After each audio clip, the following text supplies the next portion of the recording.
Good morning, everyone. It is Wednesday. I can't believe we're already saying it's October 2nd. Thanks for joining us on Up to the Minute.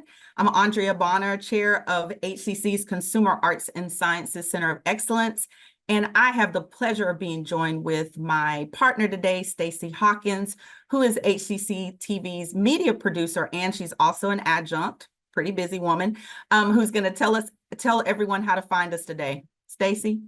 Well, we are live on Houston Community College District's Facebook page, not just HCC, and YouTube. We're also on X, LinkedIn, and we're on HCC TV at noon, 5 and 10 p.m., Monday through Friday. Great. Thanks, Stacey. So today we have a Good Works Wednesday twofer. Later, we'll be discussing a new app that's benefiting people with Parkinson's. Mr. Dillon Fernandez, who is the user experience lead in EU Health, and our Good Works Wednesday guest. Hi, Dillon. Good to see you today. Hi there. Thank you for having me. Yes, we'll be back with you in just a little bit. So, but first, we are welcoming back my favorite, HCC Lifestyle and Culture, for its regular segment today, and we're gonna spotlight a culinary good works organization. I have the privilege of being joined today by Ms. Juana, who's the executive director, and Ms. Patricia Luckett, who is the executive assistant, and they are both with Feed the Soul Foundation. So Juana, Patricia, welcome to the show. We're really excited to have you. And we're looking forward to learning a little bit more about the Feed the Soul conference. So Juana, we're going to start with you if you want to unmute your mic so we can get going here. Tell us a little bit about where the Feed the Soul concept and the event came from. Good morning, Andrea. Thank you for having us. I really appreciate you inviting us to be on to talk about Feed the Soul Foundation. Feed the Soul Foundation started about 4 years ago during the pandemic. It was an opportunity it was started by the founders of Black Restaurant Week and Latin Restaurant Week. And while they were out during that time, they realized that a lot of Black and Brown businesses were really suffering. Even through some of the initial grants that were given out by the government, they still saw a true need for these businesses, and started the foundation to really help that through the work that we're doing. We give out $10,000 grants each year to a cohort of 30 businesses to help them with whatever they might need, from financial assistance to marketing. But again, it was because of the need during COVID that need has not even stopped, is even gotten even grander. So that's really kind of the foundation's main focus and goal, is supporting culinary businesses as well as scholarships to underrepresented students from this community as well as others. And we do have a partnership with HCC, and yay, absolutely, we have a partnership with HCC and HCC students that we're really excited about, and we'll continue the mission of supporting HCC students in HCC. Awesome, Juana, that's really great. And yes, of course, because, you know, culinary is under my purview here at HCC. I'm so excited about that scholarship. We'll talk a little bit more. So you've got the conference coming up. So tell us a little bit about the speakers and what topics they're going to cover. Sure. So we have various speakers. Our keynote speaker is J.J. Johnson. Many of you may know J.J. Johnson. He's a nationally known chef. He's been on the Food Network. He has cookbooks. He's done a lot of the cooking shows, even the competition cooking shows. So he's our keynote speaker, and we're really excited to have him here. The conference is a 3-day conference. Individuals will be able to come in, and it's not a typical conference where you go and you hear a lot about speakers and the speakers talk. This is a conference that is a working conference. Every participant will get a workbook, and from that workbook throughout the conference, if there's a section on finances, they literally open up their workbook, and whoever's presenting on finances will walk through, you know, these are things you need to do. And again, we've had people who've attended the conference and have come back and said, if you want to start a business, you can go to that conference and you can walk away starting a culinary business, because it is truly a working conference. And last year, this year actually, is January, more than 40% of the participants who attended the conference came from out of the state. So it's truly a global culinary conference, and we're excited that we're having it again in 2025, January. That's really good, and it's really good for the Houston economy. You're saying all those people are coming in from out of town. So I'm sure the mayor and people will be excited to hear about that. So you talked about some of the topics. You said finance. Is there anything else, any other topics or things people will get? Do they get continuing education credits, business education, anything additionally that they might get from the conference? So there are definitely different topics, including marketing topics, including how to build the right menu, how to from hiring the right people. So it is various topics.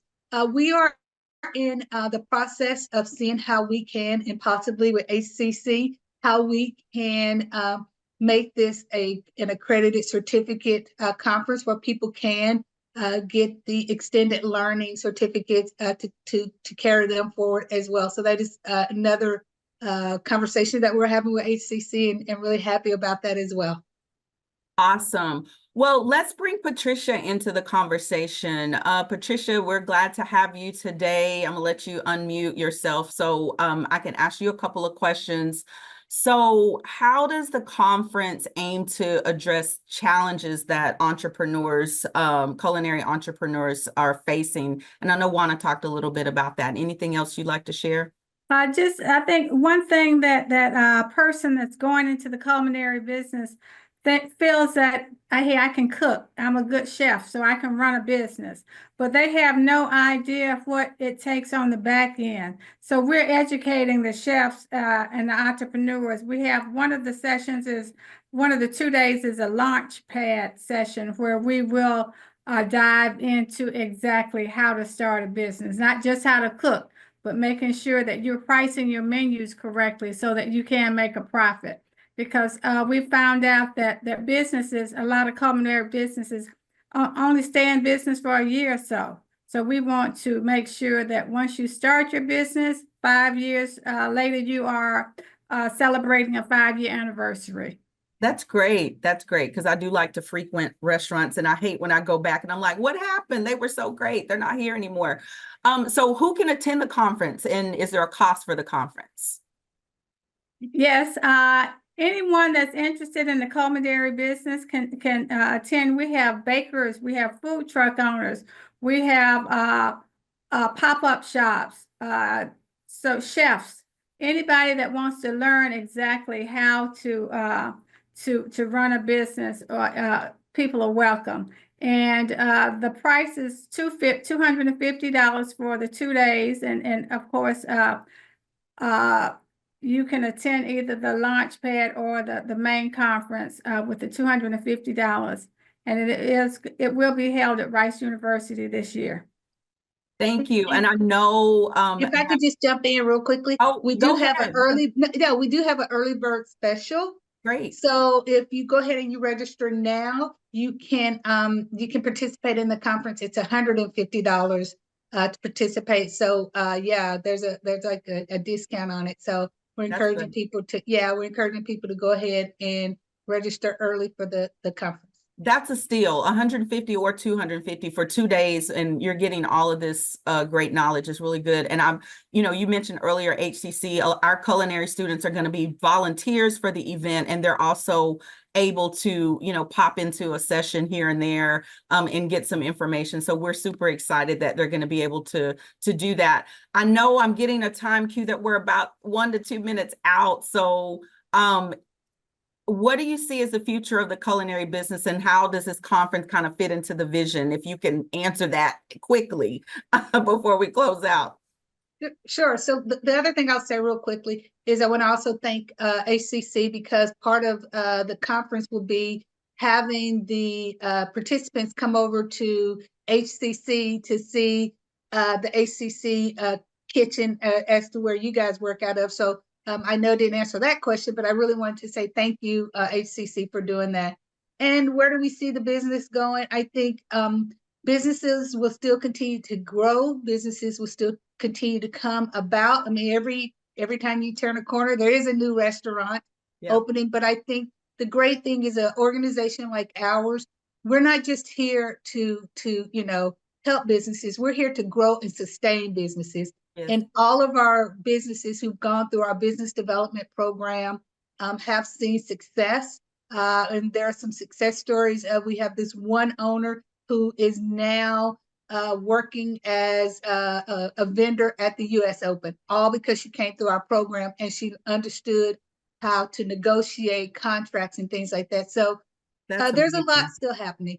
That's amazing. Thank you for sharing that. Juana Collins, Executive Director, and Patricia Luckett, Executive Assistant, both with Feed the Soul Foundation. And we're going to have your information after the show so people can find you guys. So thank you. I'm looking forward to the conference in January. Thank you. Thank you, Andrea. Have a great day. Awesome. Up next, after commercial break, Stacy will visit with our Good Works Wednesday guest about a new app to help with Parkinson's disease.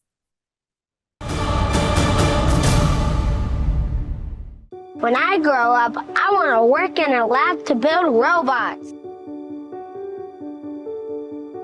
From classroom to career, we're with you every step. Register for real-world education at hccs.edu. That one day at PE when they were like yelling at me and then you just linked arms with me, I don't think you know how much like that helped me. I finally like knew that I had somebody.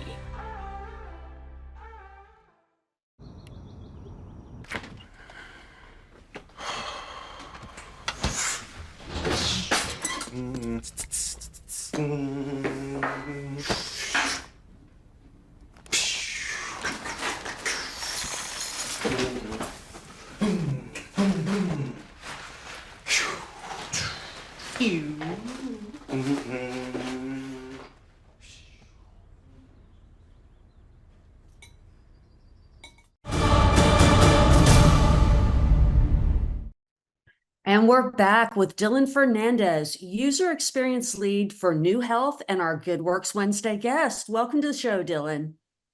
Hi there, Stacey. Thank you very much for having me. Now, we're eager to learn about this new app, but let's begin with a little bit of history of New Health. Yeah, so New Health is basically a spin-off from the University of Oxford here in England. So we're leveraging on 10 years worth of data, 10 years worth of longitudinal research, clinical validation by clinical neurologists, by data scientists. So the research was actually done over the course of 10 years across 8 different countries. It involved 1,500 patients. And what that allows us to do is basically use machine learning algorithms to draw on that large body of data to understand a little bit more about clinical scores, risk predictions, and these types of valuable things that can form the way somebody receives clinical care.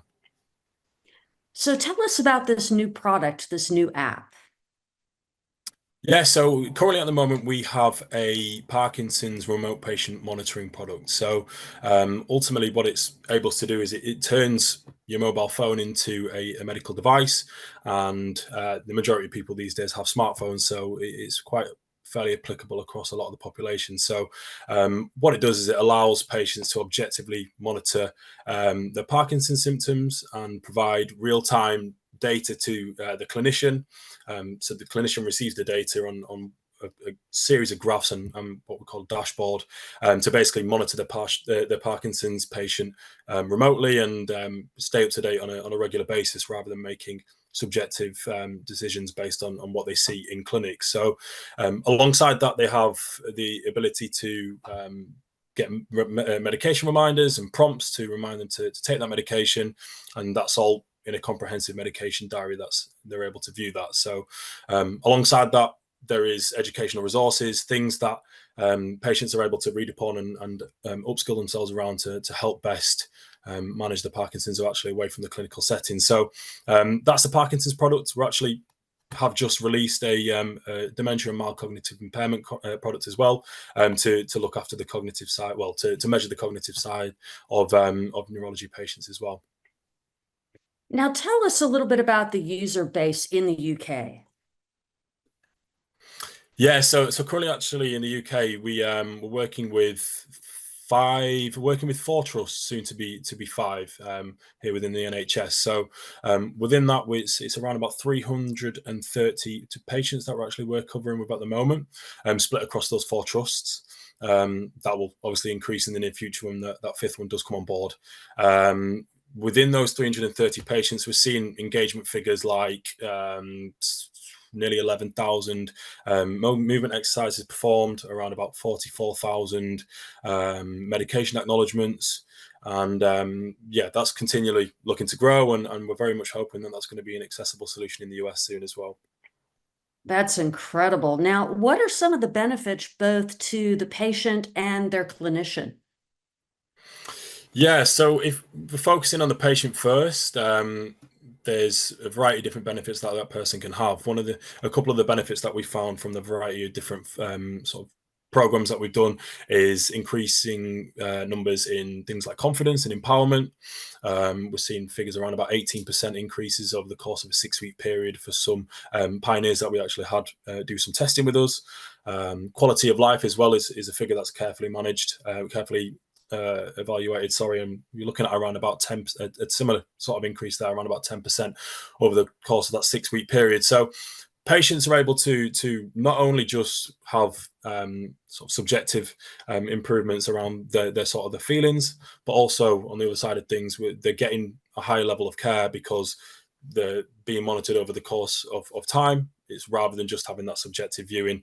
When they do go into the clinic, they're actually being reviewed away actually from the clinical setting as well. So for both clinicians and patients, it's saving time. They're having stronger relationships, both with the patient and the clinician. They're saving costs, and it's just a much more efficient process all round, really. And yeah, having a bit more of a comprehensive overview over the patient's state for the clinician, and also for the patient over their own state as well. Now, you mentioned the medication reminders. That's pretty straightforward. I take my medication, I click. You mentioned movement exercises. Can you give just kind of a brief overview of what the patient does in that? Yeah, of course. So the movement exercises they involve 7 different exercises. So what we ideally want to do with this is measure some of the key movement exercises that were done over the course of those 10 years worth of research. So one of the exercises is voice. So ultimately what you do is you just go into the phone, and it takes measurements in your voice. You also have a walking exercise. So just walking in one direction and then turning around and walking back. And as well, that's measuring your gait. You've also got balance to measure any swaying, reaction time, and also postural tremor and rest tremor. So the postural tremor and rest tremor, what they're doing as well is we're measuring both sides of the body when we're doing that. So a little bit different from wearing maybe an Apple Watch or wearing a ring. The good thing about having the mobile phone turned into medical devices, for those postural tremors, we can measure both sides of the body there.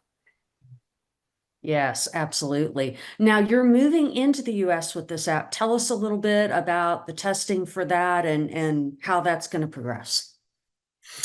Yeah, so the movements are in the way at the moment. Hopefully, very much in the near future will be a solution that's available in the US. So in terms of the testing that we've done for that, obviously, thank you very much, Stacey, for your involvement in this. It's been incredibly helpful. So what we've been doing is having sort of over a 4 to 5 week period of having individuals use the app in their own setting and providing us valuable feedback around that. So within those 4 to 5 weeks, there's around about 4 different meetings where we would just understand a little bit more around the experience and the usability of the app as well, and whether it's an applicable solution in the US, because we know it is over here in the UK, but it's also important that we know it's applicable, and any product changes or any adjustments that need to be made, it's best to come from people with Parkinson's in the US rather than obviously anywhere else. So we had meetings around the baseline period and to understand how well that functions in the lives of people in the US. So the baseline period is around about a week long, and it involves about 7 to 10 minutes worth of testing Monday to Sunday right the way through. So it can be quite an intense period for some people, but then we tested. We did some meetings after that, and the testing drops quite a lot to just the once a week or the 1 day a week. So we had meetings around that and how well that fit in, but also just how it fit in with the general day-to-day of these individuals in the US. So it's been really helpful, all the feedback that we've got back, and there's been a couple of changes needed to be made, but it all sounds like it's all an exciting process, really. And I was absolutely thrilled to test the app. It was just utterly fascinating. The process was great. And I am so looking forward to introducing my friends in the Parkinson's community to this. So thank you so much for joining us. Dillon Fernandez, the user experience lead for New Health, our Good Works Wednesday guest. We'll have your info in our post after the show. Thank you so much for joining us. Thank you very much for having me. Now, coming up after a quick commercial break, we'll return with some news and announcements. When I grow up, I want to work at a school so I can be a teacher. From classroom to career, we're with you every step. Register for real-world education at hccs.edu.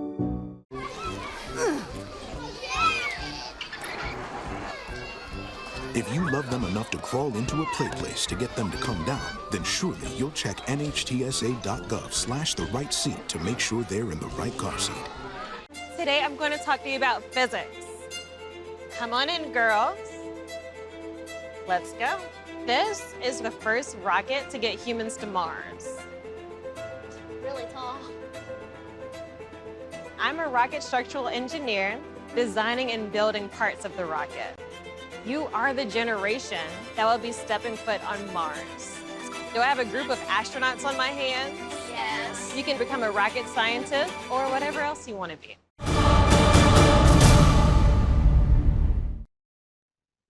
Hi, everyone. We're back to close out the show. Stacey, that was a great segment. But let's tell everyone about some upcoming news and announcements that we've got going on around campuses. So first, we've got the SWOOP Leadership Workshops, Executive Communication. It's going to focus on that. So HCC Student Life is presenting a series of workshops to help students learn about leadership, which is wonderful. So up next, the next one is going to be entitled Model the Way and Effective Communication. It's going to be with Dr. James Ross Nazal.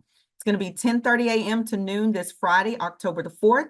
Going to be at HCC's Eastside Campus Student Life Center. So if you stay on with us, we're going to have it on our post after the show. Stacey, tell us about the First Responders Career Fair.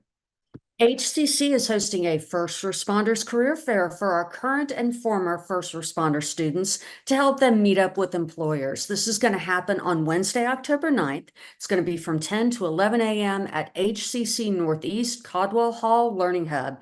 Check our post after the show for all those details. Awesome. Next, we've got our student juried art exhibition and alumni exhibition. So it's going to be, this exhibit is going to showcase artworks from the regional community colleges, as well as HCC's own students and its alums. So we're excited about that. The artist reception is going to be from 5 to 7 p.m. Friday, November the 1st. The exhibition through November 1st, and it's going to be at HCC Southwest Stafford Fine Arts Gallery, which I've never been to. So I'm excited about going to that. It's close to my house. So the exhibition is free, which is wonderful. And you can also check our post after the show for more information about that. The invitations to join the Omega Sigma Kappa chapter of Phi Theta Kappa have been sent to all eligible students for the fall semester. Now, to qualify, you have to have a 3.5 GPA and at least 12 hours completed and currently be enrolled at HCC. Dr. Nick Rangel can help with any questions. It's something fantastic for your resume. Check our post after the show for more info. Awesome. And then we've got a new program, Maintain Balance and Earn a Degree. So some part-time students can achieve their dream of earning a degree with the One Now program. It's designed specifically for part-time students. They can easily take one class every 5 weeks to earn an associate's degree. That sounds wonderful and a great opportunity. So check our post after the show for that exciting new program. Now, I know it seems early to think about spring registration, but it is going to start soon. But if you still want to take another fall class, there are some for smaller fall semesters still available. HCC's courses are offered in a wide range of modalities for everybody's schedule. There's online anytime, that's no set meetings, kind of a traditional online format. Online on a schedule for those of you that like that fixed time to go online.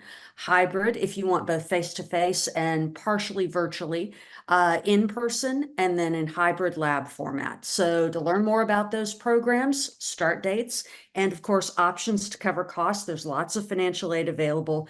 Go to hccs.edu/apply. Great. So coming up for Thursday Family Fun Day, Diverse Works will discuss its climate justice exhibition, which is called River on Fire, and it's depicting the San Jacinto River fire decades ago, which I didn't know anything about. So I'm going to check that out. And later this week for Film Friday, we'll visit the new owners of the River Oaks Theater. Yes, everyone, it's back. I can't wait. I'm excited about that. So thank you for joining us, everyone. Thank you, Stacy. We'll see you next time.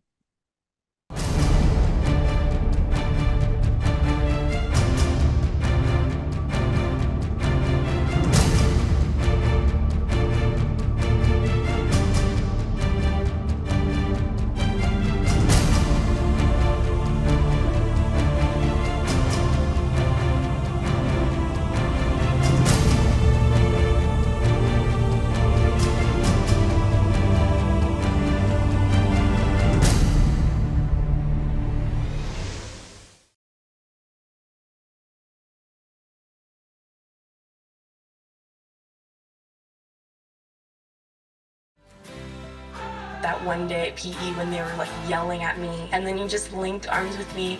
I don't think you know how much like that helped me. I finally like knew that I had somebody.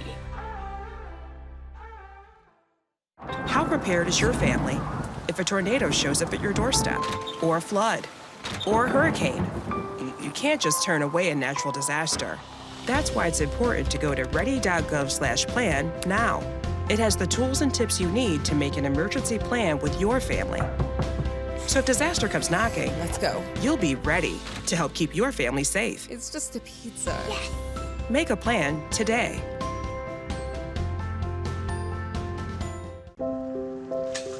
I want to eat apples and bananas.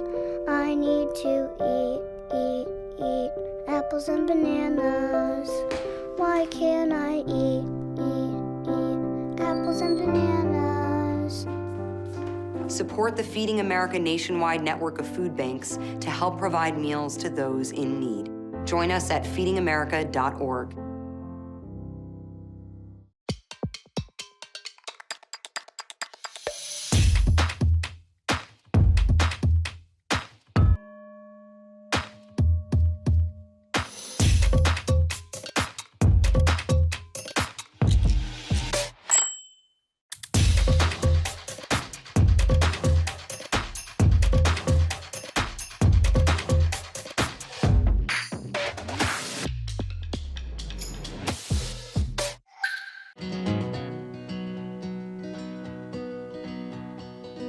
Things could be stranger, but I don't know how. I'm going through changes now. Could spend a lifetime trying to figure it out. I'm going through changes, through all of the strangeness. I'm going through changes now. 150 over 90. 180 over 111. 160 over 110. I had a stroke. Your blood pressure numbers could change your life. Lowering them could save you from having a stroke. If you've stopped your treatment plan, restart it or talk to your doctor about creating one that works better for you. Start taking the right steps at manageyourbp.org. Now I'm, trying to get better, stronger than ever.